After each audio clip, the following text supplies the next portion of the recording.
নোয়াখালীর হাতিয়ার বিএনপির অফিস ভাঙচুরের অভিযোগ পাওয়া গেছে। বুড়িরচর ইউনিয়নের আলাদি গ্রামের আলাদি বাজারে বিএনপির এ ভাঙচুর অভিযোগ উঠেছে প্রতিপক্ষের বিরুদ্ধে।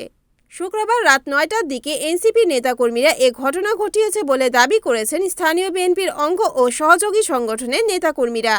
বিএনপি নেতাদের অভিযোগ, গভীর রাতে একদল অজ্ঞাত ব্যক্তি কার্যালয়ে হামলা চালিয়ে দরজা জানালা ভাঙচুর করে এবং আসবাবপত্র নষ্ট করে। এ সময় অফিসের গুরুত্বপূর্ণ নথিপত্র ছড়িয়ে ছিটিয়ে ফেলা হয়। ঘটনার পরপরই স্থানীয় নেতাকর্মীরা কার্যালয়ে এসে ক্ষয়ক্ষতির চিত্র দেখতে পান। রাতে এনসিপির বিজয় মিছিল থেকে এই হামলা করা হয়। হাতিয়া থানা ভারপ্রাপ্ত কর্মকর্তা ওসি সাইফুল আলম বলেন, গত দুদিন বেশ কয়েকটি জায়গায় হামলা ও ভাঙচুরের ঘটনা ঘটে। এতে বিএনপি ও এনসিপি নেতাকর্মীরা পরস্পর জড়িত। বিএনপির অফিস ভাঙচুরের বিষয়টি কেউ আমাকে জানায়নি। এই বিষয়ে অভিযোগ পেলে ব্যবস্থা নেওয়া হবে।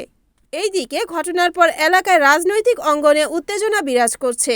পরিস্থিতি স্বাভাবিক রাখতে আইনশৃঙ্খলা বাহিনী একাধিকবার এলাকায় টহল দিচ্ছে। এছাড়া শনিবার সকালে উপজেলার তমরদ্দি ইউনিয়নের শান্তিবাজারে বিএনপি নেতাকর্মীদের উপর হামলার ঘটনা ঘটে।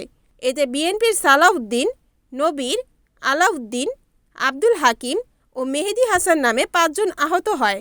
ঘটনার পরপরই সবাইকে উপজেলা স্বাস্থ্য কমপ্লেক্সে নিয়ে আসা হয়। আহতদের আহাজারিতে তাৎক্ষণিক জরুরি বিভাগে হৃদয় বিদারক পরিবেশ সৃষ্টি হয়। পরে তাদেরকে দেখতে যান ধানের শীষের প্রার্থী মাহবুবুর রহমান শামীম। তিনি এই ঘটনার জন্য এনসিপি নেতাকর্মীদের দায়ী করেন। রাত অনুমান ৮টার সময় তারা ক্লাবের তালা ভাঙি, ক্লাব খুলি, আলাদিগ্রাম বাজারের এই ক্লাবে আসি ভাঙচুর করে। আমি যেখানে অবস্থান করছি এটা আলাদিগ্রাম বাজার, আমাদের বুড়িরচর ইউনিয়নের ভিতরে এই ক্লাব। আমরা ৫ই আগস্টের পরে এই ক্লাব করা হয়েছে। ক্লাবে আমাদের নেতাকর্মী আসে, দলীয় আলোচনা করে। তারা ১২ তারিখ অনুমান সন্ধ্যা রাত ৮টার দিকে আসি এই ক্লাবের তালাবাজি প্রবেশ করে ভাঙচুর করে এবং স্থানীয় কিছু এনসিপির নেতৃবৃন্দ এখানে নেতৃত্ব দিয়ে আমাদের অফিসকে ভাঙচুর করে।